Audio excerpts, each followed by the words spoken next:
So welcome back to the Black Hills and Eastern Railroad, everybody. This is the third installment on design and planning and construction of my Black Hills and Eastern HO scale model railroad.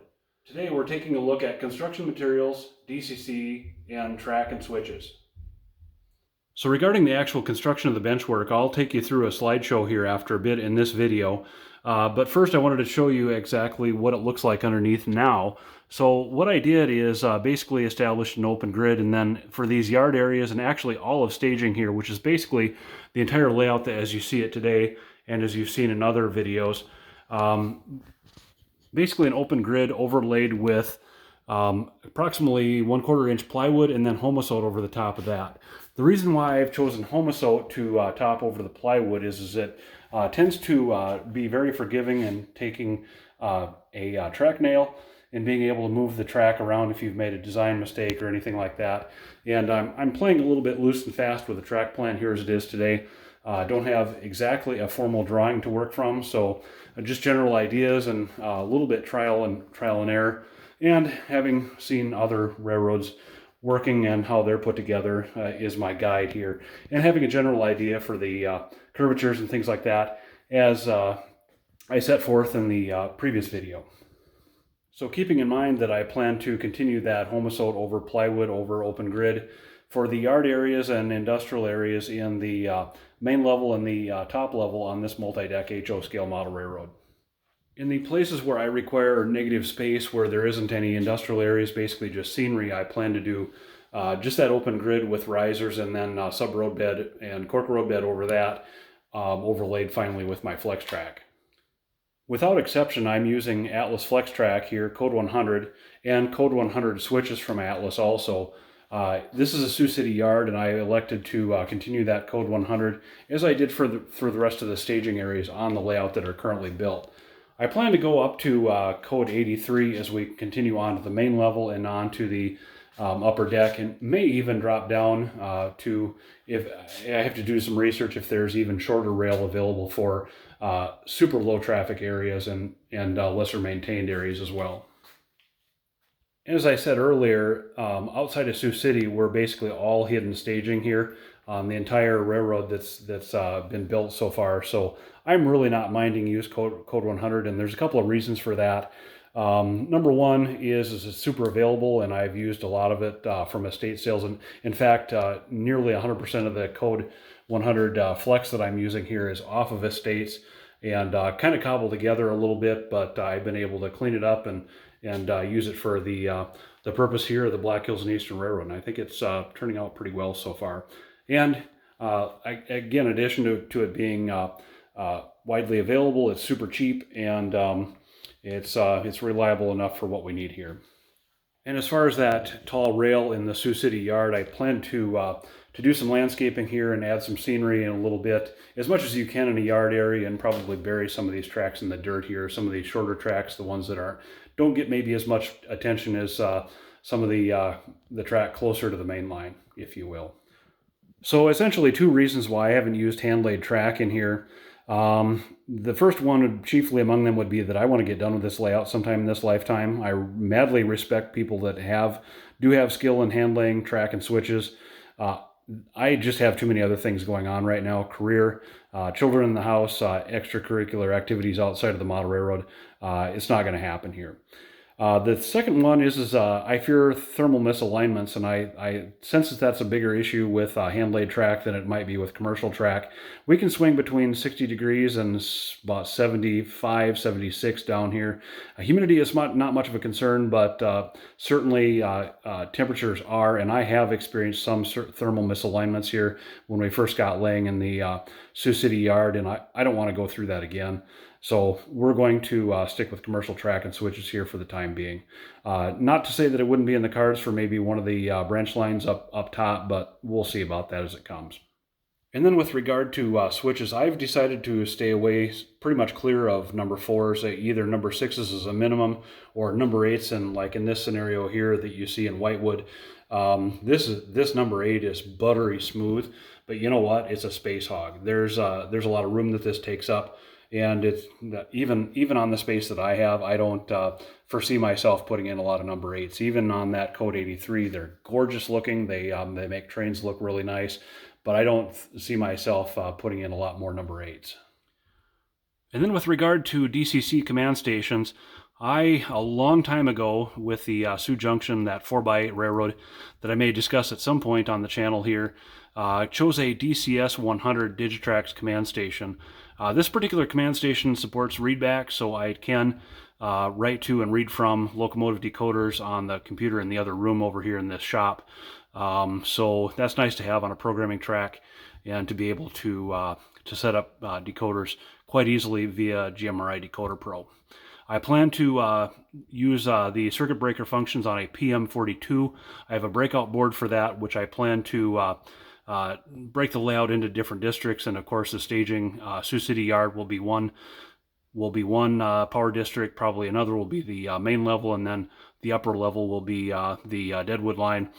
And the reason for that, if you guys aren't familiar with that, is that so the guys in Sioux City, if they run through a switch or something like that, they don't, and cause a dead short situation, they don't bring the whole layout down with them.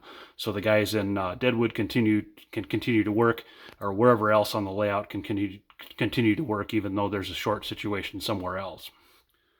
So then with regard to reverse loop management, I plan to use a couple of AR1s. I've got a situation here where the Marshall sub plugs backed into staging after it comes up through the wall and through Garrettson over here on the other side. And then another area where I'm going to have a reverse loop is a balloon track here around the top of the Helix that plugs back into Deadwood after coming out of Deadwood. So those we'll have insulators on both rails on either end of the reverse loop, and then route all the power through that AR1. Let's take a quick look at a couple of slides of the layout under construction now. So as promised, here's a couple of pictures of layout, benchwork construction, and track laying. And the first thing I wanted to say is, if you haven't checked out my Helix video yet, go ahead and do that. I'll put a note to that in the show notes down below. There's benchwork down below there. Here's the open grid that I was talking about. This is under Whitewood and Marshall, Minnesota. This is the first piece of benchwork being supported by temporary legs. I ended up putting cross members out from the wall underneath there. Here's Milo and I working together on a project. And then this little spot here is the Northern Sioux Falls yard, the ramp down to the southern end of the Sioux City yard for the access to the, I guess, Edgemont and the High Line from South Sioux City yard. This picture here shows the 1/4-inch plywood on. This is under the Sioux City yard here. I had Ada helping make some signs for me to tell where we were. I gave her the railroad logo and wrote out the town name. So we've got Whitewood on the DM&E. This is showing the Homosote laid over the top of the 1/4-inch plywood. And the reason why I'm using Homosote here in this case is that, again, it really takes a track nail very well. And it's very forgiving. If you decide you don't like the track in the exact spot you put it down, and you can pull those track nails out very easily. Just a needle nose plier to drive it and to take it back out, and no problem with that at all.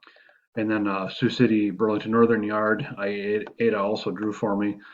There's a couple other of those signs that are scattered around. It's a nice touch by her here, a little personalization from Ada, and she feels like she has some ownership in the building of the layout. She actually did those a couple of years ago. Here's the DNI Del Rapids sign. I'm not sure if that's even still around. I haven't seen that one for a while. There's I think there's a Garrettson, South Dakota one with a Burlington Northern logo on it, if I remember correctly. And then the reason why I included this picture here is I think it's important to note that when you have any kind of a light underlayment, if you're laying track directly on extruded foam or Homosote or whatever, to kill that light color underneath there, because in nature, very infrequently are you going to see a light color underneath the track. Even if you've got kind of a light limestone, it's helpful to darken that up because there is really no light source under the track, and there is no generally light color coming from down below down there. So I think that's done a world of good for the realism of that Sioux City yard, even without doing any ballasting or any mudding or anything of the track. So that's one of my ways that looks better than it really is actually today. My lovely wife Beth helping, or at least posing for a picture while she was down visiting, maybe for a few minutes, maybe reminding me that supper needed to be started or something like that. But I like this picture of her and I together here. Ada was running trains. This is the era in which we still had just DC set up.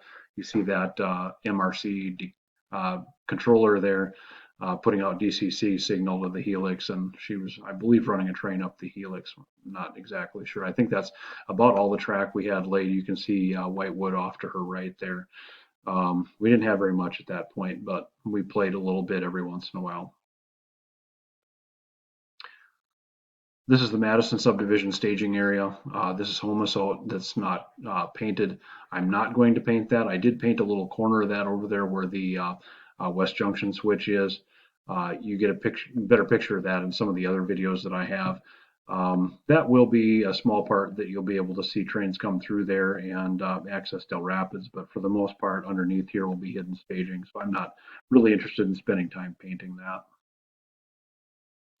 Here's the first train through the hole or through the wall over to the Madison subdivision staging area. Notice that red Great Northern caboose. I've patched that one out to a Burlington Northern number. Then here is the, what is that? Probably 3/4 of a turn of a Helix. I don't have any track on that to this day. I do have cork road bed on there. That is the track that comes down from Garrettson. I still don't have anything built on Garrettson yet. We'll come down from Garrettson and access basically hidden staging, run through staging, through around the corner over here, back around through Sioux City. This is a logical connection to as far north on the Marshall subdivision as Marshall, Minnesota itself, and that's where we'll end the Marshall subdivision. But got that little quarter turn Helix here. Laying the ladder track in Sioux City. This is the, I believe this is the north end of the Sioux City yard here. Number 6 Atlas switches. Whoops. And then for you BN guys, who's paying attention here? Pause this and think about this as long as you need. More ladder track in Sioux City. And Aletta's helping me here. I think we were probably soldering feeders or something. She came down to visit.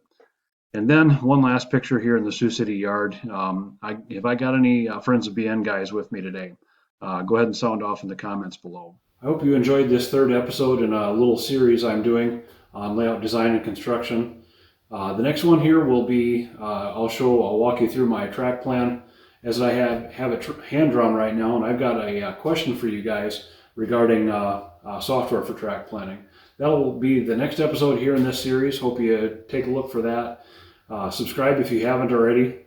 Leave us a comment and let us know what you think. What are you guys doing? And I'll see you in the next one.